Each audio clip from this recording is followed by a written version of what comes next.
তুমি আব্দুল্লাহ আনসারী এই যে চিঠিতে দিছে হুজুর, লজ্জা না দিলেই ভালো হয়। লজ্জা তো কিছু বলছি নাকি আমি? এই বলেন কিছু বলছি? রাসূল বলছেন মান তারাকাস সালাতা মুতাআম্মিদান ফাকাদ কাফার। যে নামাজ পড়ে না তার মধ্যে আর কাফেরের মধ্যে কোনো ব্যবধান নাই। যে নামাজ পড়ে না সে রবের সঙ্গে কুফরি করে। যে নামাজ পড়ে না ওর জানাজা নাই। এখন তো আমরা ঠেকে পড়ি সুদ করে জানাজা, ঘুষ করে জানাজা, বেঈমানের জানাজা, মুনাফিকের জানাজা, বেনামাজির জানাজা। ইমামরা এখন ঠেকে পড়ে। বেনামাজির কোনো জানাজা নাই। যে ফজরের নামাজ পড়ে নাই, আসরের নামাজ পড়ে নাই, জোহরের নামাজ পড়ে নাই, মাগরিবের নামাজ পড়ে নাই, ইশারের নামাজ পড়ে নাই, আর জিন্দেগিতে একদিনও ফজরের নামাজ পড়ে নাই, কোনোদিন 5 ওয়াক্ত নামাজ একদিন জামাতের সাথে আদায় করে নাই, তার জানাজা পড়ে হবেটাই কি বলো না? বাইতুল্লাহর জিয়ারতে যাওয়ার জন্য সুস্থতার দরকার। ওই মসজিদে সিজদা করার জন্য সুস্থতার দরকার। কিছু প্যারালাইসিস আছে, রোগী আছে, ওই চায়ের দোকানে হন্দা করতেছে, ঘরের ভিতরে শুয়ে রয়েছে, মাহফিল আসে নাই। এই মাহফিলে আসার জন্য সুস্থতা দরকার। কথা ঠিক কিনা জোরে বলেন। আপনারা যারা আসছেন আপনারা সুস্থ, আপনারা কি আলহামদুলিল্লাহ পড়েন? এক হলো সুস্থ, দুই হলো নেক কাজের তৌফিক। নাকি নেক কাজে তো সবাই আসতে পারে না। আল্লাহ আপনাকে আনছে না। কত মানুষ, কত কপাল পোড়া, কত বদনসিব। ওই যে চায়ের দোকানে, ওই যে মেলা মিলছে, ওখানে বসে রয়েছে। হ্যাঁ, কেউ ভাবতেছে ওখানে যা রয়েছে ঘুরে গেলা। না না না না, আপনার মতন, আপনার থেকেও 50 আরো 5 বছর বেশি, 10 বছর বেশি ওই মুরব্বী বিড়ি টানতেছে। দেখেন কোন কাকায় জানি কইতেছে হুজুর দেখলো কেমনে। ওরা জানি ওখানে কারা কারা থাকে। আছে কি নাই? এই জায়গা কবুল করে নাই, এই জন্য আসতে পারে নাই। আল্লাহ যেন তাদেরকে কবুল করেন, আসতে যেন পারে, বলেন আমিন। পর্দার অন্তরের মারা যারা এদিক সেদিক গল্প গুজব করতেছে, আল্লাহ যেন তাদেরকে কানটা মাইকের দিকে লাগানো তৌফিক দান করেন, বলেন আমিন। এবার আসুন, আজকে আমরা আলোচনা করব হলো আমাদের মূল টপিক, সেটা হলো নামাজ। আমাদের আলোচ্য বিষয় কি? নামাজ। আমাদের আলোচ্য বিষয় কি? কুয়েত প্রবাসী নামটা কি জানো? এই খানা খাইলাম আব্দুর রহিম মাতুব্বর অত্যন্ত কষ্ট করে এই মাহফিলের আয়োজন করছে। তার দিলের ভিতরে একটা ব্যথা, জোরে মাহফিল আয়োজন করছি, বড় ব্যথা ভিতরে। মসজিদে জামাত করার মতন লোক পাওয়া যায় না। যদি পারেন এই বিষয়টা আলোচনা করবেন। অত্যন্ত সুন্দর কথা বলছেন। আল্লাহ আল্লাহ আমার ওই ভাইয়ের দিলের ব্যথাকে কবুল করে নেন। এই মসজিদে মুসল্লি দিয়ে আল্লাহ ভরপুর করে দেন। আল্লাহ আপনাদেরকে জামাতে নামাজ আদায় করার মতন তৌফিক দান করেন। যারা নামাজ পড়ে না, যারা নামাজ পড়ো না, আজকের ওয়াজ তাদের জন্য। যারা নামাজ পড়েন আপনাদের জন্য আজকের ওয়াজ। এখানে যারা বসছেন সবাই সারা নামাজ আদায় করছেন না? আদায় করছেন তো? আলহামদুলিল্লাহ। বড় গলায় বলেন আলহামদুলিল্লাহ। কেন বলাইলাম? এই রাতের বেলা যদি আজকে আপনার মরণ হয়, যদি মারা যান, রব আপনার পূর্বের হিসাব নাও নিতে পারে। শেষ ভালো যার, সব ভালো তার। রব যদি বলে দরকার নাই, বন্দারে তোকে মাফ করার জন্য উসিলা তো আমি করি না। ইশারার নামাজ কি পড়ছস? হ্যাঁ আলহামদুলিল্লাহ আল্লাহ পড়ছি। যা না, চলে যা, মাফ।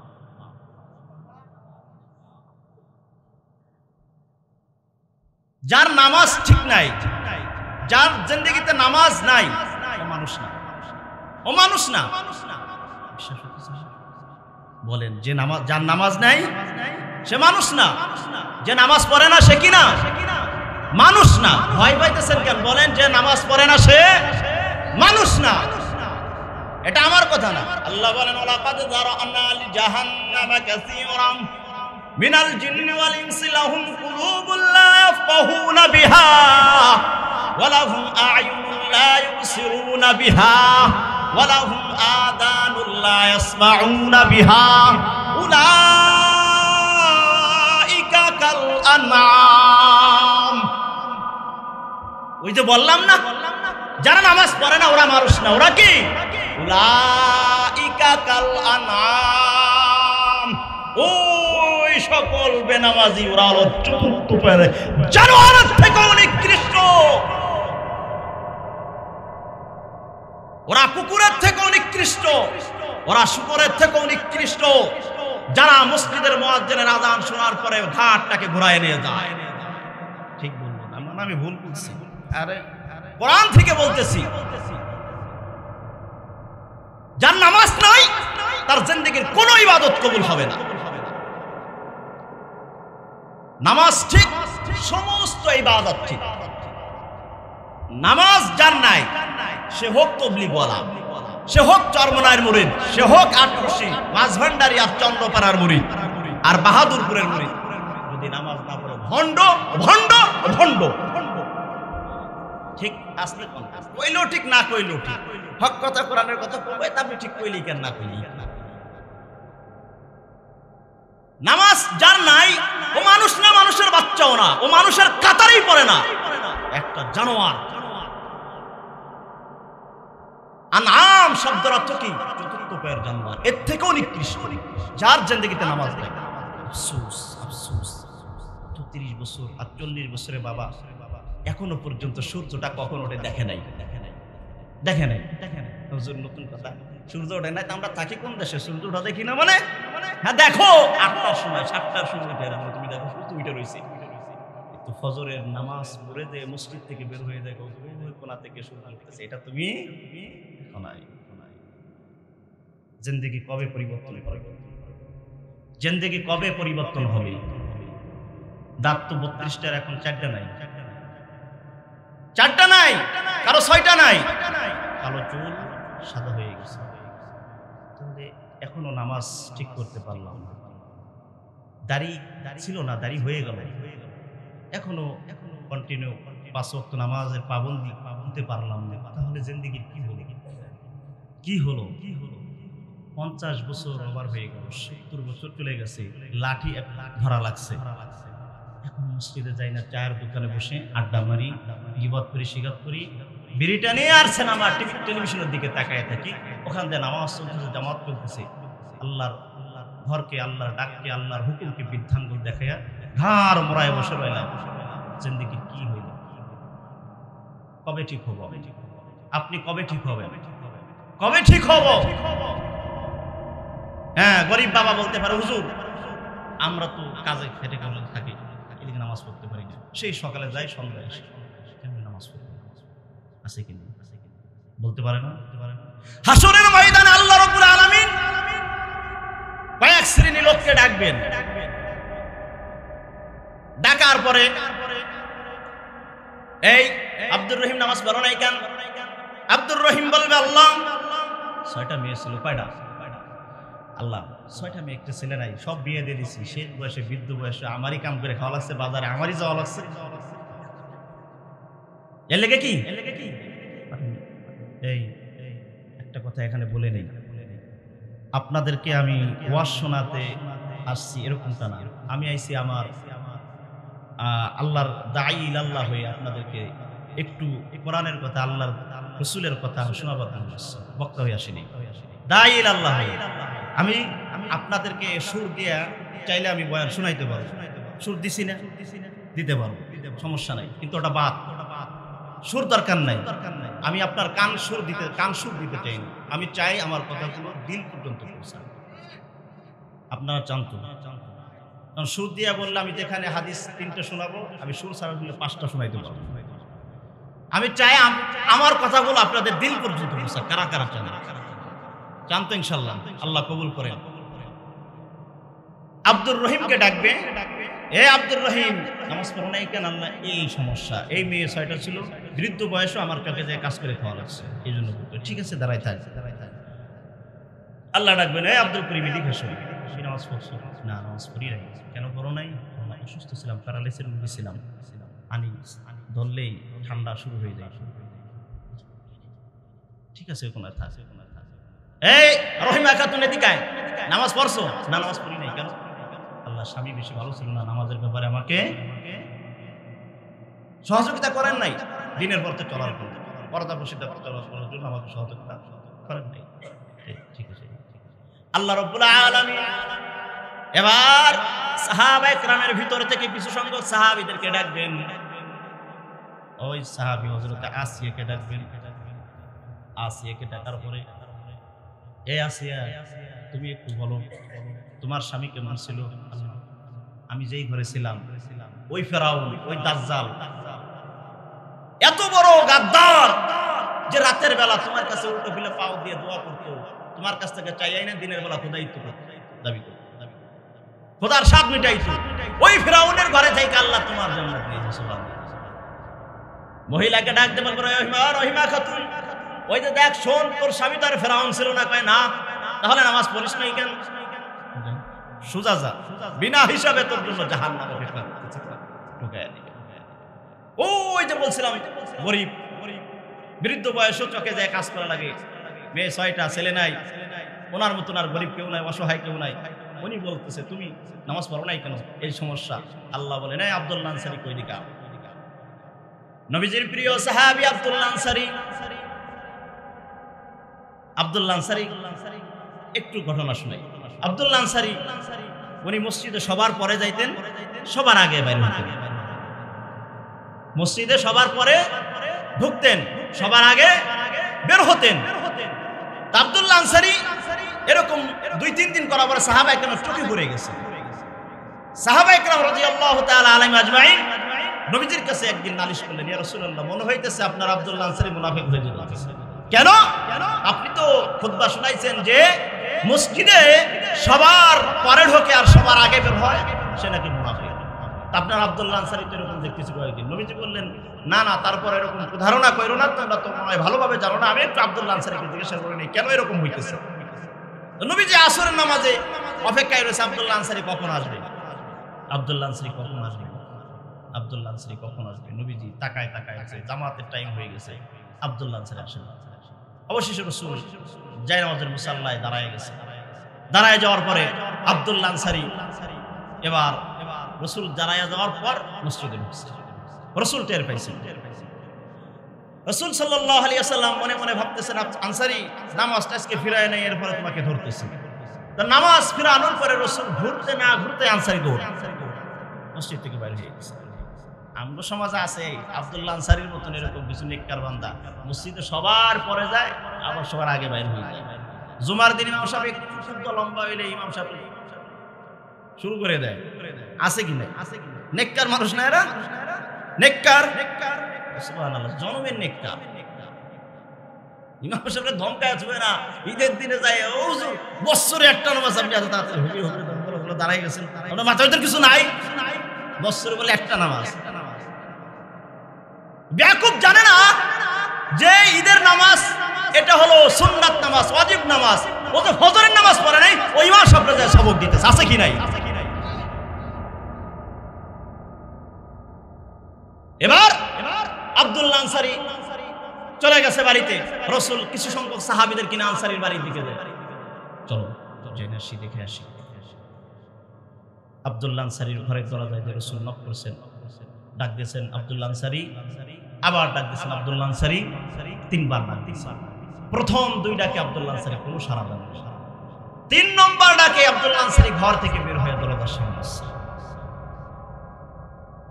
এবার রাসূল পাক সাল্লাল্লাহু আলাইহি ওয়াসাল্লামকে জিজ্ঞাসা করলেন, আব্দুল্লাহ আনসারী, আমি স্বয়ং বিশ্বনবী মুহাম্মদুর রাসূলুল্লাহ, পুরো কায়নাতের নবী, দো জাহানের নবী, আমি তোমার ঘরের দরজায় এসে 2 বার ডাক দিয়েছি, কোনো সারা শব্দ দিলে না।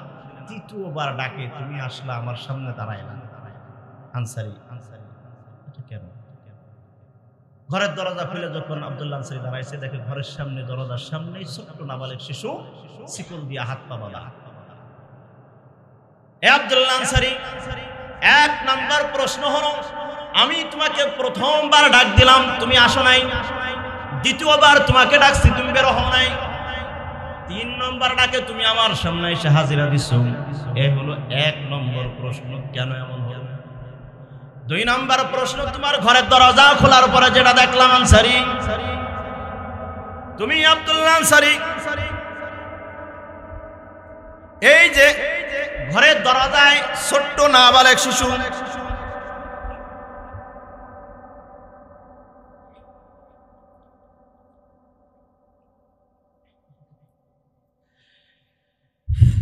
আব্দুল্লাহ আনসারী তোমার ছোট্ট সন্তানকে এই ঘরের দরজায় কেন বাইরে রাখছো? এই জন্য তুমি আমাকে এটার কারণ বলবা। আব্দুল্লাহ আনসারী বলতেছি, ইয়া রাসূলুল্লাহ, এক নম্বর কারণ ওই যে আপনি বলছেন, ডাকছেন, আমি আসতে পারিনি। দ্বিতীয় ডাক দিয়েছেন, আমি আসতে পারিনি। 3 নম্বর ডাক আমি কেন আসি? আপনি জানতে চাইছেন প্রথম দুইটাকে কেন আসতে পারলাম। শুনেন রাসূল,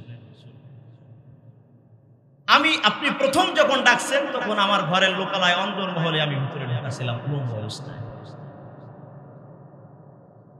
আমি এই জন্য বের হতে পারি। তারপর দ্বিতীয় ডাকে তখনও আমি বস্ত্রহীন অবস্থায় লোকালয়। কেন? ইয়া রাসূলুল্লাহ, ইয়া হাবিবাল্লাহ, ওগো আল্লাহর নবী, আমি এতটাই দরিদ্র আপনি জানেন, কিন্তু মানুষের কাছে বলি না, কাউকে বুঝতে দেই না। ইয়া রাসূলুল্লাহ, ইয়া হাবিবাল্লাহ, এতটাই দরিদ্র, এতটাই অসহায় আমি, আমার পুরা পরিবারে আমার একটা কাপড়, মাত্র শুধু একটা চাদর। নবীজি, আমি ওই চাদরটা পরে আপনার জামাতে যা শরীক হয়ে শেষ সময় যায় স্ত্রীকে লোকালয় অন্দর মহলে ঢুকাইয়া দেয়। স্ত্রী উলঙ্গ অবস্থায় ওই অন্দর মহলে বসে থাকে, আর তার শরীর থেকে আমি চাদরটা খুলে নিয়ে মসজিদে যা জামাতে হাজিরানা দেই। ইয়া রাসূলুল্লাহ, আবার আমি মসজিদ থেকে দৌড়ায়া বাইরে এসে নবীজি আমি ওই অন্দরমহল লোকালয় ঢুকে উলঙ্গ অবস্থায় বসে থাকি, আর চাদরটা খুলে আমার স্ত্রীকে দেই। স্ত্রী তখন চাদরটা পেঁচাইয়া আল্লাহর হুকুম নামাজ আদায় করে। নবীজি, আপনি যখন আমাকে ডাকতেছিলেন তখন আমি লোকালয় ছিলাম, অন্দরমহলে উলঙ্গ অবস্থায় ছিলাম, বস্ত্রহীন অবস্থায় ছিলাম। নবীজি, স্ত্রী আমার ওই চাদরটা পরে তখন নামাজ আদায় করতেছিল। আমি পারতাম প্রথম ডাকে যদি আমার শরীরে পোশাক থাকতো পারতাম। নবীজি, প্রথম যখন আপনি ডাক দিছেন তখন আমার গায়ে পোশাক ছিল না। ইয়া রাসূলুল্লাহ, বেয়াদবি মাফ করবেন, আমি এই জন্য আসতে পারি নাই। দ্বিতীয় ডাক যখন দিয়েছেন তখন স্ত্রী কেবলমাত্র সবেমাত্র সালাম ফিরায়, এই জন্য আমি তাড়াতাড়ি করে আসতে পারি নাই। তৃতীয় ডাক দিতে না দিতে স্ত্রী থেকে আমি সেই চাদরটাকে নিয়ে আমার শরীরে পেঁচায়া স্ত্রীকে লোকালয়ে ঢুকাইয়া দিয়ে আমি আনসারী আপনার সামনে হাজিরা দিয়েছি। আল্লাহু আকবার। নবীজি, এই জন্য আমার দেরি হয়েছে। আল্লাহর নবী বললেন, এই ব্যাপারে আমার আর কোনো প্রশ্ন নাই, তুমি কেন মসজিদে পড়ে যাও, কেন আগে সেটার উত্তরও পেয়ে গেছি। এবার তাহলে বলো, তুমি এই ঘরের দরজায় তোমার ছোট্ট নাবালেগ শিশুকে কেন হাত পা শিকল দিয়ে বেঁধে রাখছো? বলো। আনসারী এবার রাসূলকে ডাকলেন, ইয়া রাসূলুল্লাহ, আমি যখন বাড়ি থেকে বের হয়ে যাই ওই চাদরটাকে পেঁচায়া স্ত্রীকে লোকালয়ে ঢুকাই দিয়ে অন্দরমহলে ঢুকাই দিয়ে আমি বের হয়ে যাই। আমার বাচ্চা ছোট নাবালেগ শিশু আমার বাড়ির সামনে, এই যে ইহুদির বাড়ি, এই যে ইহুদির খেজুর গাছ, পাকা পাকা খেজুর পড়ে, আমি থাকবো না বাড়ি, স্ত্রী থাকবে লোকালয়। আমার এই সন্তান যদি ঘর থেকে বের হয়ে এসে খোদার তাড়নায় ওই ইহুদির খেজুর খায়, আর হাসরে যদি রব আমাকে প্রশ্ন করে, হে আনসারী, সন্তান বানাইছিলা, তোমার সন্তান ওই ইহুদির খেজুর না বলে খেয়েছে, এই হিসাবটা আগে তুমি আনসারী দাও। তো সেদিন আমি রবের সামনে কি হিসাব দিব, সেই ভয়ে, সেই টেনশনে, সেই পেরেশানিতে আমি আমার এই সন্তান নাবালক শিশুকে এই ঘরের দরজায় শিকল দিয়ে বেঁধে রাখতে চাই। প্রস্তুত হও সেই বাপ, সেই ভাই যারা সন্তানের জন্য অন্যকে ঠগায়া, অন্যের মাল আত্মসাৎ করে, অন্যের উপর জুলুম করে, অন্যের আইল ঠেলে, অন্যের উপর মিথ্যা সাক্ষী দিয়ে টাকা কামায়া, মিথ্যা সাক্ষী দিয়ে টাকা এনে তার আইল ঠেলে, তার জমিন ঠেলে, বিভিন্ন কায়দায় তুমি যারা অবৈধ পথে যারা কোটি টাকার সম্পদের মালিক হইছো, তুমি হিসাবটা কি দিবা? চিন্তা করে এরপরে কবরে যাই, হিসাবটা কি দিবা? বড় কঠিন, আল্লাহর ধরা বড় কঠিন।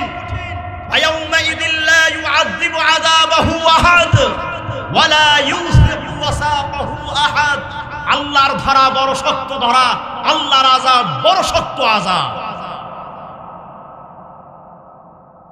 এই জন্য বাপ আপনাকে বলতেছি, যাদের অবৈধ পথে সম্পদ উপার্জন করার অভ্যাস আছে, মিথ্যা বলে ব্যবসায় লাভ করার অভ্যাস আছে, ছেড়ে দাও। তোমার মরণের পরে ওই সম্পদ কিচ্ছু তোমার সঙ্গে যাবে না, খোদার কসম। হাতের ভিতর যে ঘড়ি আছে, এই ঘড়িটা মৃত্যুর পরে তোমার কলিজার টুকরা সন্তান, নাতি আর মেয়েদের ভিতরে ভাগ বটরা শুরু হয়ে যাবে। তোমার গায়ের ভিতরে যে সুন্দর যে কোটি, এই কোটিটা তোমার নেওয়ার জন্য তোমার সন্তানের ভিতরে কে কোনটা নিবে এটা ভাগাভাগি হয়ে যাবে। অ্যাকাউন্টে 10 লক্ষ টাকা রাখছো, মেয়ে ভাববে আমি তো 2 লাখ পাই, ভাগে আমারটা আগে দাও। কবরে নামাইতে না নামাইতে এই মাথা মুখে না আসলো, মাথার ভিতরে কথা তুলে আসবে। এর জন্য অবৈধ পথে তুমি সম্পদ উপার্জন করতেছো, কিচ্ছু তোমার সঙ্গে যাবে না, কিচ্ছু তোমার সঙ্গে যাবে না। আসছো যেরকম ল্যাংটা, আসার পরে যেমন একটা সাদা কাপড় যে তোমাকে পেঁচায় রাখছো, ঠিক অনুরূপ ভাবে তোমার বাড়ির পাশে, তোমার ঘরের পাশে তুমি নিজেই দেখছো তোমার বাবা মারা গেলে, দাদা মারা গেলে মাত্র 3টা কাপড়ে, শুধুমাত্র 3টা সাদা কাপড়ের প্যাকেট বানায়া, একটা সৌন্দর্য, এই জন্য 3টা কাপড়ের প্যাকেট বানায়া তোমার দাদাকে, তোমার দাদার বাবাকে, তার বাবাকে এক এক করে কত মানুষ তোমার বাড়ির পাশে বাঁশ বাগানে শোয়া রাই খাইছো, তুমি তার নিজেও জানো। কিসের বড়াই তুমি দেখাই কিছু উপায় নাই। এজন্য বাপ, সময় হয়েছে তো নামাজটা পড়ে, সময় হয়েছে তো নামাজ পড়ে না। যাক না, আমার ব্যবসা বন্ধ থাক, সময় হয়েছে, চকে কাজ করতেছে আমার ক্ষেতে, কামলাদেরকে ছেড়ে দেবো, যাও না। 10 মিনিট করলে একটু বেশি লাভ হয়েছে, একটু কম হয়েছে, ছেড়ে দিব, এটাই আমার সঙ্গে। জামাতে নামাজ আদায় করার কতটা গুরুত্ব আরেকটা ওয়াকে আমি শোনাই, তাহলে আরো সুন্দর হযরতে জুনায়েদ বুগদাদি রহমাতুল্লাহ আলাইহি, বড় একজন বিখ্যাত একজন পীর, আল্লাহর ওলি, বড় পীর আব্দুল কাদের জিলানীর থেকে একজন সিনিয়র পীর। জুনায়েদ বুগদাদি একদিন তার খাদেমকে নিয়ে সফরে বের হয়েছিল।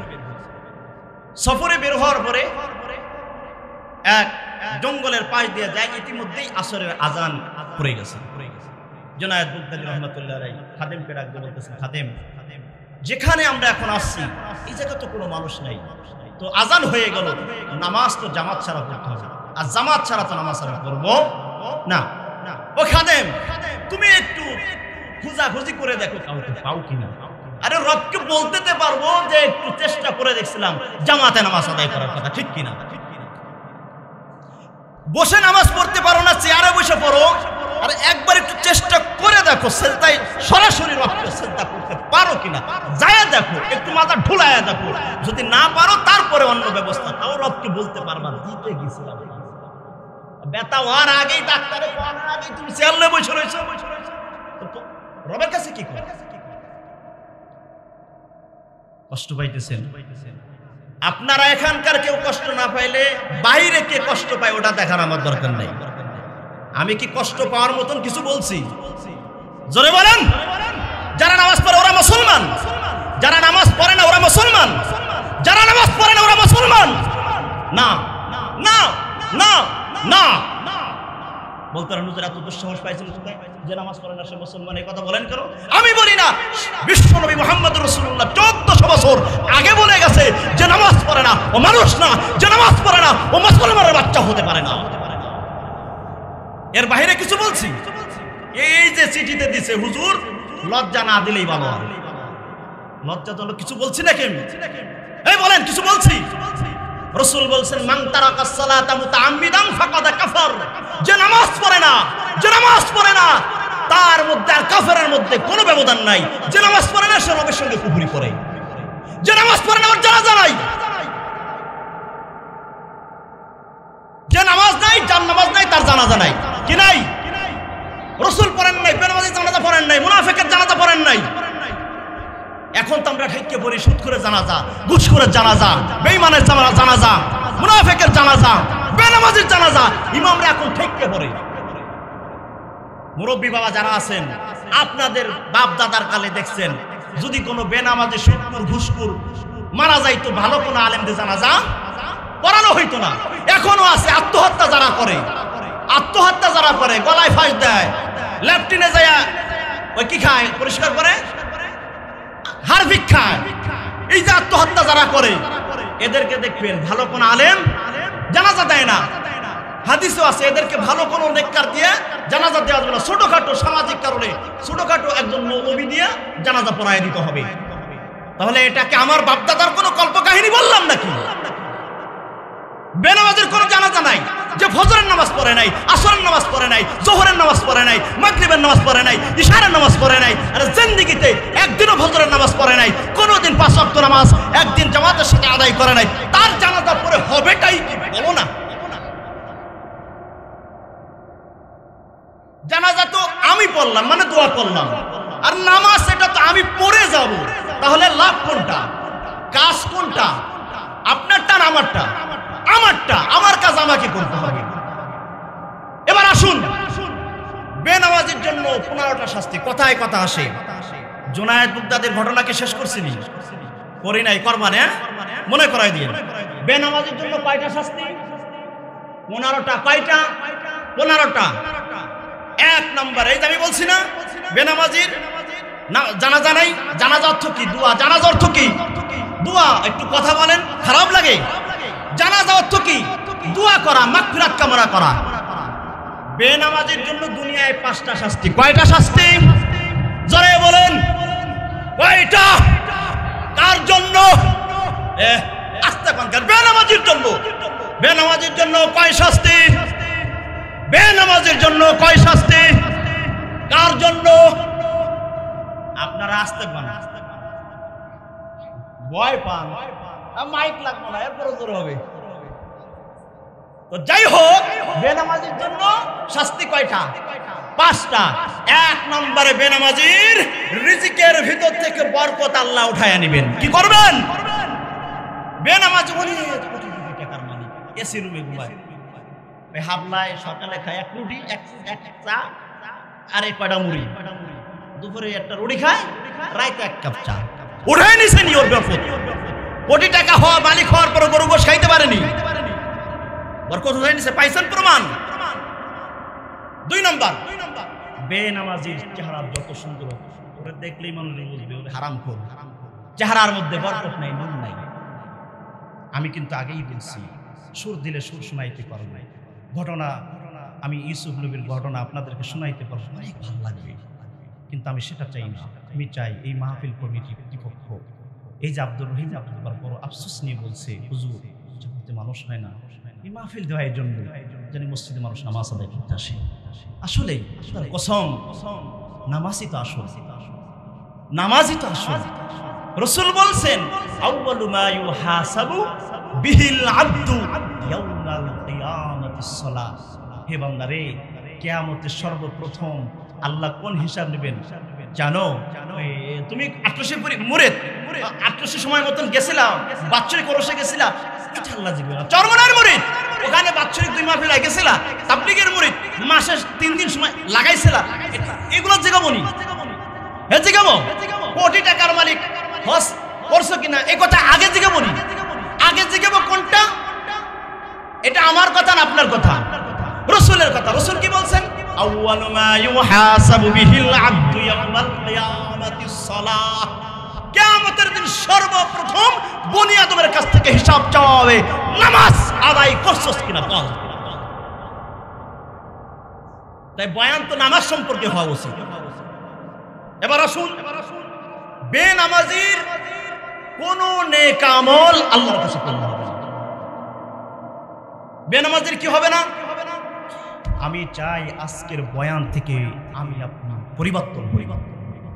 আমি চাই আজকের বয়ান শুনে কালকে ফজরের নামাজে মসজিদে আপনি আসেন। আপনি চান না? চান না? আল্লাহ কবুল করেন। আমার মা বোনরা যারা হাত তুলছে তাদেরকে কবুল করেন। যারা দূর দূরান্ত আছে আল্লাহ তাদেরকে ফজরের নামাজের জন্য কবুল করেন। বেনামাজির কোন আমল আল্লাহর দরবারে কি হয় না? কবুল হয় না। বলেন কি হয় না? এ ভাই, আপনি যদি ইমাম সাহেবের নিয়ে ওই যে নামাজ পড়ে না, কিছু করেন না, খালি সিগারেট না বিড়ি টানে, ইমাম সাহেবের নিয়ে মিলাদ পড়াইতে নিছে আর দোয়া দরুদ করতে নিছে, ইমাম সাহেব যদি আল্লাহ এইটা করো এইটা করো, দোয়া কবুল হবে নি? কার কথা? রাসূলের কথা। কার কথা? দোয়া কবুল হওয়ার জন্য শর্ত কি? আমাকে ভালো হতে হবে। দোয়া কবুলের জন্য শর্ত কি? আমাকে হালাল রুজি খাইতে হবে। দোয়া কবুলের জন্য শর্ত কি?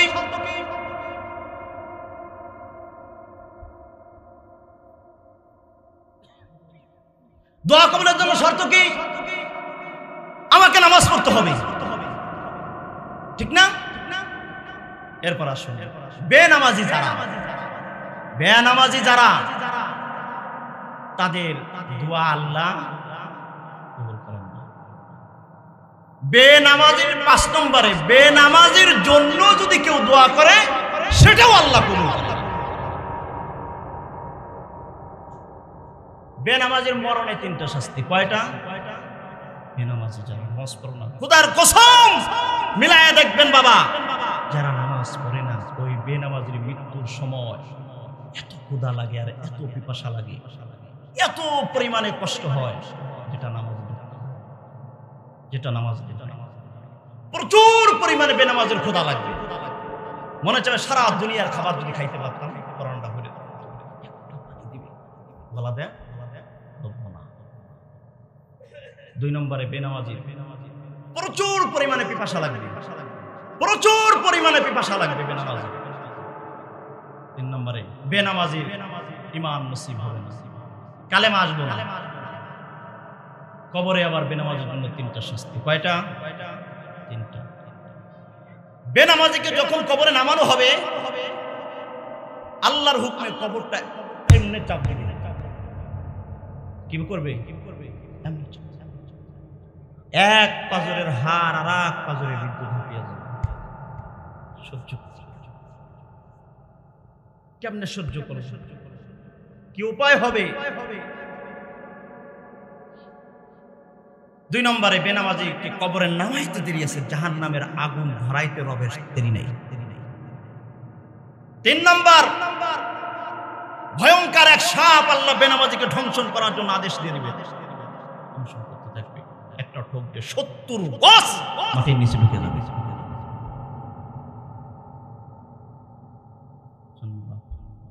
আসলে নামাজ এর বিকল্প নাই। নামাজ আমাদের যে কথা বলতেছিলাম, জোনায়েদ বাগদাদি কাঠুরিয়া পাঠায় দিয়েছেন, কাঠুরিয়া যায় দেখো তুমি কাউকে পাও কিনা, খোঁজাখুঁজি করতেছে। কোনো মানুষ দেখে জঙ্গলের ভিতরে এক খাদেমকে পাঠানোর পরে দেখে এক কাঠুরিয়া কাঠ কাটার পরে তাকে যায় সালাম দিচ্ছে, আসসালামু আলাইকুম। এই কাঠুরিয়া ভাই, আসরের আজান হয়েছে শুনছেন? হ্যাঁ, নামাজ পড়বেন? বলে আলহামদুলিল্লাহ পড়ব, মুস্কি হাসি দিয়ে। কেন? এবার জোনায়েদ বাগদাদির খাদেম কাঠুরিয়াকে বলতেছেন, এ ভাই আপনাকে সালাম দিলাম, উত্তর দিলেন এবং আলহামদুলিল্লাহ বললেন, সাথে মুস্কি হাসিও দিলেন। কাঠুরিয়া ডাক দিয়ে বলেন, এই ভাই, এই যে কাঠ কাটতেছিলাম আর রবের নিকট দোয়া করতেছিলাম, ও রব, বুঝ হওয়ার পর থেকে নিয়ে এই পর্যন্ত কোনোদিন জামাতে সারা নামাজ আদায় করি নাই। আল্লাহু আকবার। কখনো জামাত সারা নামাজ পড়ি নাই। আল্লাহর কাছে দোয়া করতেছিলাম, আল্লাহ রিজিকের তাড়নায় এই জঙ্গলের ভিতরে কাঠ কাটার জন্য আইছি, আসরের আজান পড়ে গেছে মাবুদ, এখন যদি কাউকে না পাই জামাত ছাড়া আমাকে নামাজ আদায় করতে হবে। ও মালিক, তুমি আমাকে জামাতে নামাজ আদায় করার মতন ব্যবস্থা করে দাও। এ ভাই, আমি এই জন্য হাসছি, সবে মাত্র রবের নিকট দোয়া করতেছিলাম, রব যেন ব্যবস্থা করে দেয়, আর তুমি তাৎক্ষণিক এসে সালাম দিলা। কি দিলা? সালাম দিছো। আমি তোমার সালামের প্রতি উত্তর দিয়ে আমি কাঠুরিয়া রবের দরবারে শুকর আদায় করলাম আর মুস্কি হাসলাম, এই জন্য যে রব আমার কথা শোনে। রব কি করে?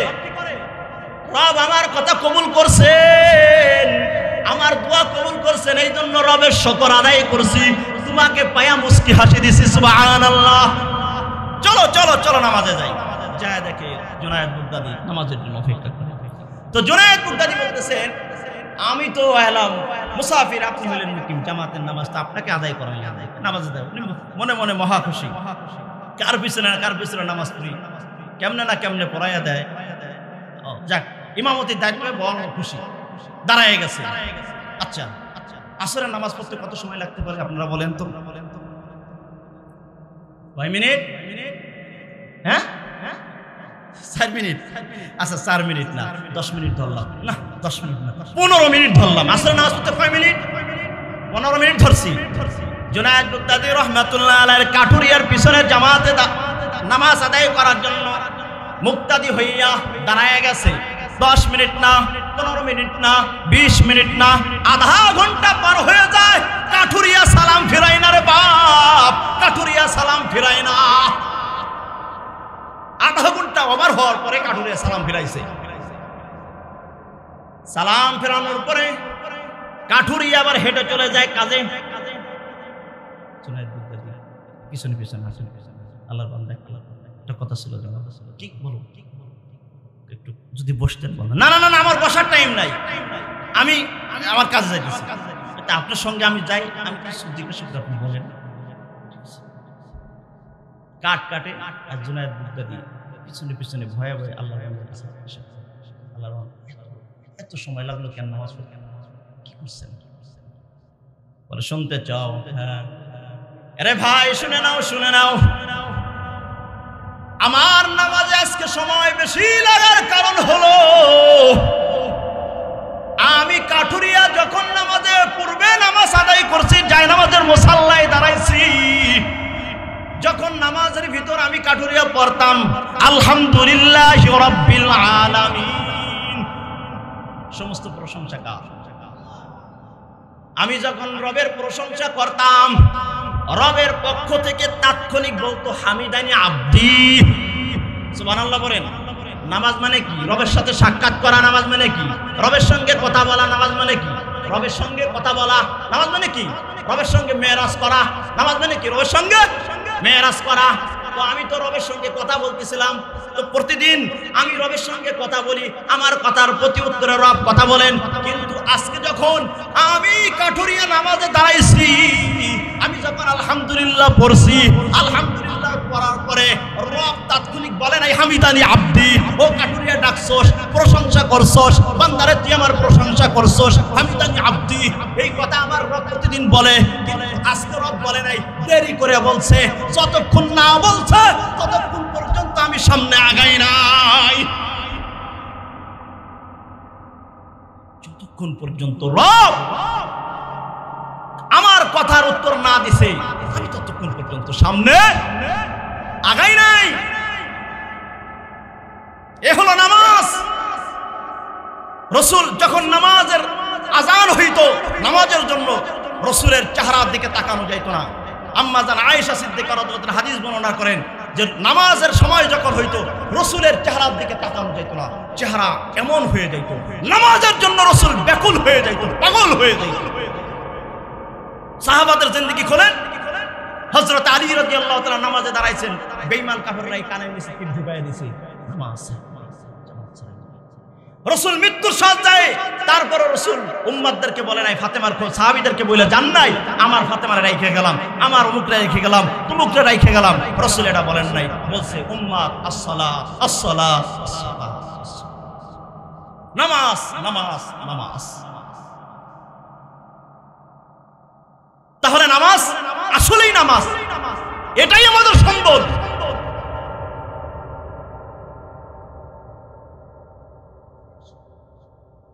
হযরতে মুসা আলাইহিস সালাতু ওয়াস সালামের নিকট একজন নষ্টা মহিলা এসেছে। কি মহিলা? অবৈধ কাজ করে গর্ভে সন্তান ধারণ করে ফেলছে। ওই সন্তান ধারণ করার পরে, জন্মগ্রহণ করে সন্তানটাকে নিজের হাতে হত্যা করে ফেলছে। কি করছে? নিজে হাতে হত্যা করছে। কোন এক সময় এই মহিলার বুঝ আসছে যে আমি ভুল করছি, পাপ করছি। মুসা পয়গম্বর কাছে আসছে, মুসা আল্লাহর নবী, আপনি আপনার রবের কাছে শুনেন আমি এই কাজগুলো করছি, রব আমাকে মাফ করবে কিনা। মুসা পয়গম্বর বলছেন, রবের কাছে কথা বলা তো দূরের কথা, আমি এই যে তোমার দিকে উল্টা দিকে তাকানো, আমি ঘুরা তাকায়া ঘোরার পরে জানি তোমার চেহারা আমি এখানে না দেখতে পাই, তুমি যেন সরে যাও, চলে যাও। তুমি কত বড় পাপ করছো, কত বড় অপরাধ করছো, আবার তুমি আমার সেই চেহারা আমার সামনে নিয়ে আসছো, তোমার সাহস তো কম না। তাকে তাড়াইয়া দিছে, দূর করে তাড়াইয়া দিছে। তাড়াইয়া দেওয়ার পরে তাৎক্ষণিক আল্লাহ জিবরিলকে মুসা কালিমুল্লাহর কাছে পাঠাইছেন। যাও, আমার পয়গম্বর ওই মহিলার উপর, ওই মেয়ের উপর এতটা রাগান্বিত হইল যে সে পাপ করছে, এর থেকেও তো খারাপ মানুষ তার সমাজে ঘোরাফেরা করে, তাহলে সেই মানুষগুলো যারা আমার পয়গম্বর গর্ত থেকে বের করে দেয়, যদি বের না করতে পারে মহিলাকে ডাক দিয়ে এনে যেন তাকে রবের পক্ষ থেকে ক্ষমার আশ্বাস বাণী শোনাইয়া দেয়।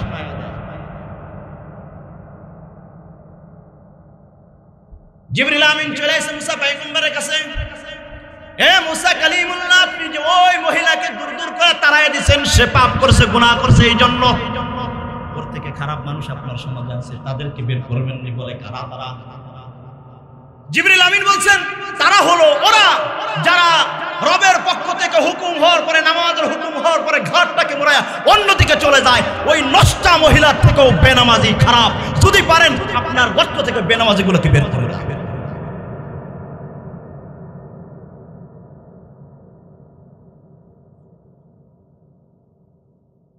তো নামাজ আপনারা যারা পড়েন না, গুনাহের কাজ যারা করেন, আসলেই কি তারা আল্লাহর রহমত থেকে বঞ্চিত না?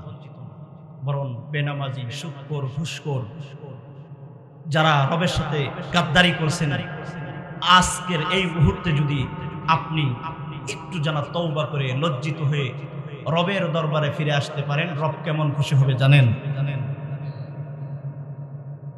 মায়ের সন্তান যদি, মায়ের রাগ দেওয়ার কারণে ওই সন্তান যদি হারায়া যায়, 100 বছর বা 50 বছর পরে ওই হারানো সন্তান মা খুঁজে পেলে মা যেরকম খুশি হয়, বেনামাজি, নাফরমান, গুনাহগার যখন নিজের ভুল বুঝতে পারে, রবের রহমতের আশায়, রবের দরবারে ক্ষমার আশায় ফিরে আসে আল্লাহর কাছে, ওই বান্দা অতটা প্রিয়, আল্লাহ এরকম ভাবে খুশি হন যেরকম ভাবে তা কলিজার টুকরা সন্তান মা হারায়া ফেলানোর পরে 50 বছর পর ওই সন্তানের দেখা পাইলে মা যেরকম খুশি হয়, ওর থেকেও কোটি গুণ বেশি রব বেনামাজি যখন তওবা করে ফিরে আসার বলে আর কোনোদিন নামাজ ছাড়বো না, আর কখনো মিথ্যা বলবো না, আর কখনো হারাম খাবো না, আর কখনো হারামের দিকে স্পর্শ করবো না, কখনো হারামের দিকে পা বাড়াবো না, তওবা করতেছি, রব ক্ষমা করে দাও। আল্লাহ বলেন ওই বান্দার প্রতি ওই মায়ের থেকে কোটি গুণ বেশি খুশি আমি আল্লাহ হয়ে যাব। এই জন্য নামাজ পড়বো তারা ইনশাআল্লাহ, নামাজ ছাড়বো না ইনশাআল্লাহ, নামাজ ছাড়বো না ইনশাআল্লাহ, নামাজ ছাড়বো। আল্লাহ আমাদের কবুল করেন। আপনাদের এই অঞ্চলের মানুষ আলহামদুলিল্লাহ নামাজি, সবাই নামাজ পড়ে, কেউ বাড়ি বসে, কেউ ঘরে বসে, কেউ এই দেশের ব্যবসার কাজে দূর দূরান্ত থাকে, নামাজ পড়ে আলহামদুলিল্লাহ। আল্লাহ আপনাদের সবাইকে ভালো রাখছেন না? সবার বাড়ি ঘর যা দেখলাম, ইমাম সাহেবের বক্তব্যে যা বুঝলাম, উনি 8 বছর ধরে দেখেন এই মহল্লার মানুষ ভালো বিদায় ইমাম সাহেব 8 বছর অতিবাহিত করতে পারছেন আলহামদুলিল্লাহ, উনি থাকতে পারতেছেন সম্মানের সাথে, অত্যন্ত ভালো মানুষ। তিনি বললেন আমার এই মহল্লার মানুষ অনেক ভালো আছে আলহামদুলিল্লাহ, দোয়া করবেন আমার এই 30টা 40টা আমার মহল্লায় আছে, আল্লাহ যেন এদেরকে আরো ভালো রাখেন। আমার এমন কোনো ঘর নাই যে ঘরে প্রবাসী নাই, বিদেশে থাকে না, হুজুর বড় খুশি, আমার এলাকার সব ঘর পাকা করা, তাদের ঘর কি সুন্দর রং করা, কিন্তু দেখেন তাকায় দেখেন আমাদের মসজিদটার রং উঠে গেছে, রং নাই। দেখছেন না মসজিদটার রং আছে, রংটা নষ্ট হয়ে গেছে। কালেকশনের ওয়াজ করার মতন সময় আমার হাতে নাই, তবে আমি এতক্ষণ সময় পর্যন্ত নামাজের জন্য আপনাদেরকে নসিহত শোনাইছি। নামাজ যেখানে যায় পড়ব, ওই স্থানটা যদি ভালো হয়, আরামদায়ক হয়, দিল আরো বেশি সারে মসজিদে যাওয়ার জন্য, আল্লাহর বান্দাদেরকে মসজিদে ঢুকাবার জন্য, মসজিদের প্রতি মহব্বত করার জন্য, মসজিদের প্রতি মহব্বত বাড়াবার জন্য, জামাতের প্রতি মহব্বত বাড়াবার জন্য ওই মসজিদটাকে সুন্দর করে রং করে দিবেন। এমন একজন আল্লাহর বান্দাকে আছেন যে হুজুর আমি একাই মসজিদ বারান্দার যে রং করতে যে খরচ এটা আমি বহন করব। একটা মানুষ চাই, শুধুমাত্র একটা মানুষ। আমি আগেই বলছি যে খালি খালি কাপড় আইছি, খালি কাপড়ে যাইতে হবে, মাঝে যা কিছু করছি সবকিছু ধোঁকা, সবকিছু ধোঁকা, সবকিছু ধোঁকা। হাতের ঘড়িটা রেখে দেবে, গায়ের চ্যানটা খুলে রেখে দেবে, সবকিছুই এটা আমার কাছ থেকে কেড়ে নেবে, ছিন্ন বিচ্ছিন্ন করে ছেলে সন্তান এটা ভাগাভাগি করে নিয়ে যাবে। অতএব একজন মানুষ চাই যে হুজুর আমার ঘরটা বাথরুমটা পর্যন্ত কি সুন্দর রং করা, কালারিং করা।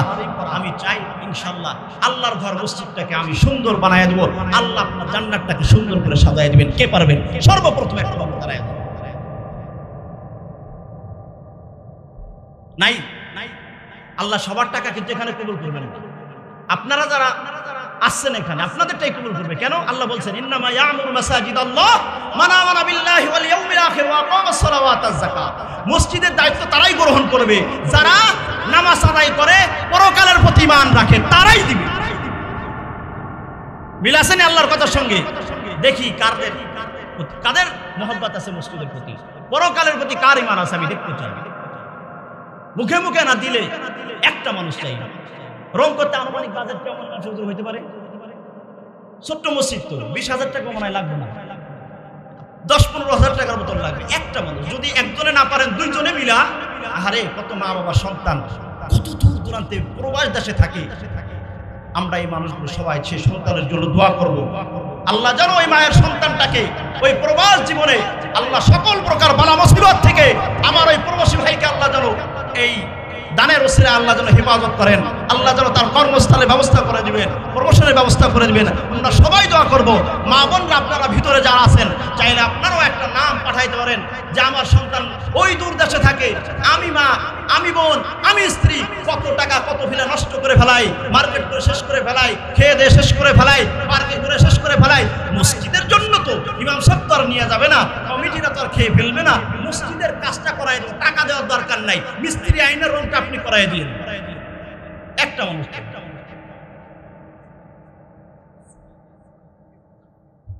মাশাআল্লাহ জুয়েল ভাইয়ের মা এই মসজিদের জন্য 3,000 টাকা নগদ দান করছেন। আলহামদুলিল্লাহ পড়েন।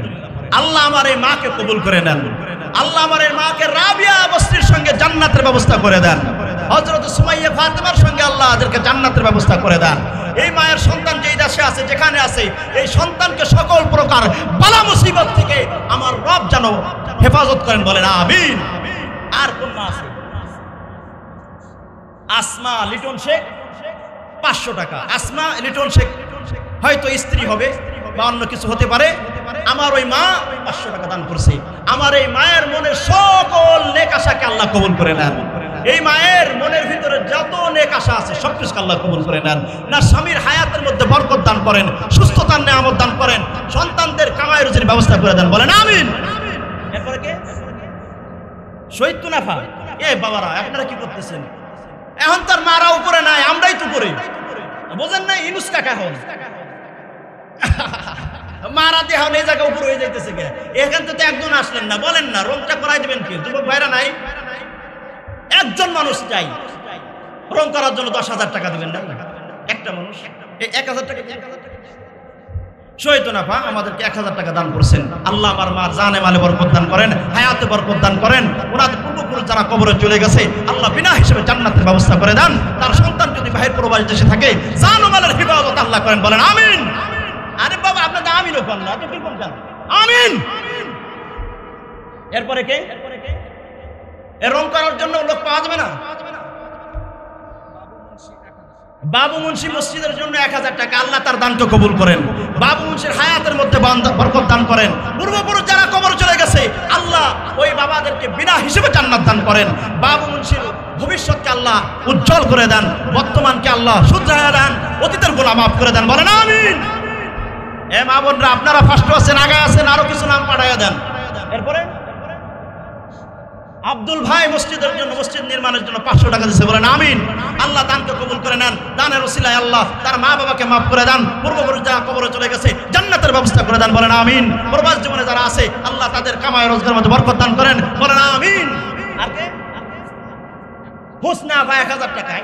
আমার মারাই পুরো ফার্স্ট। হুসনা আবার দানকে আল্লাহ কবুল করে নেন। আল্লাহ তার স্বামী বাঁচা থাকলে হায়াতের মধ্যে বরকত দান করেন, সুস্থতার নেয়ামত দান করেন। ছেলে সন্তান যারা বাহিরে আছে আল্লাহ তাদেরকে জান ও মালকে হেফাজত করেন, কামাই রোজগারের মধ্যে বরকত দান করেন, বলেন আমিন।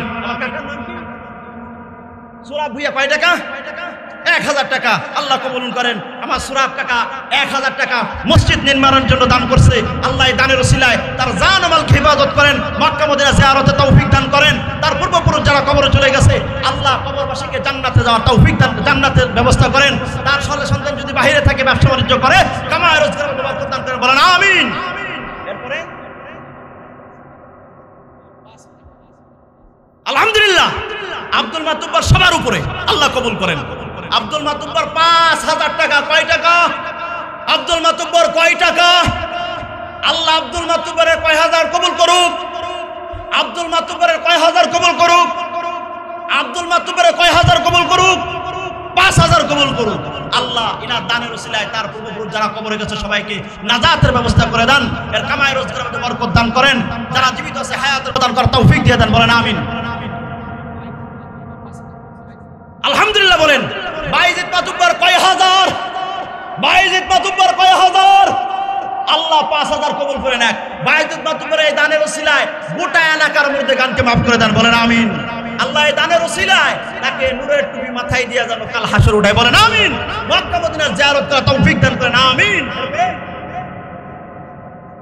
কামাল মাতুব্বর 500 টাকা। আলহামদুলিল্লাহ। কামাল ভাই কয় টাকা? 500 টাকা। আল্লাহ যেন পরবর্তী সামনে মাহফিলে 500 কে 5000 বানায় দেন, বলেন আমিন। 5000 দেওয়ার জন্য তৌফিক দান করেন। আল্লাহ এই দানের ওসিলায় তার মা বাবাকে মাফ করে দেন, কবরে যারা চলে গেছে জান্নাতের ব্যবস্থা করে দেন। লোকমান ভাই আমার মুরব্বী বাবা 1000 টাকা নগদ দান করছেন। আল্লাহ এই দানের ওসিলায় আল্লাহ তার মা বাবা যদি কবরে থাকে বিনা হিসেবে জান্নাত দান, ছেলে সন্তানের হায়াতের মধ্যে বরকত দান। আল্লাহ অসুস্থতা থাকলে সবাইকে আল্লাহ সুস্থতার নিয়ামত দান করেন, বলেন আমিন। এরপরে সুরাব ভাই 1000 টাকা। একটু বিরক্ত হয়েন না, আপনাদের মসজিদের ওযুখানার কাজ করা লাগবে, এই জন্য কি একটু কালেকশন। মকরমপুরের সুরাব ভাই 1000 টাকা। আলহামদুলিল্লাহ। আল্লাহ দানের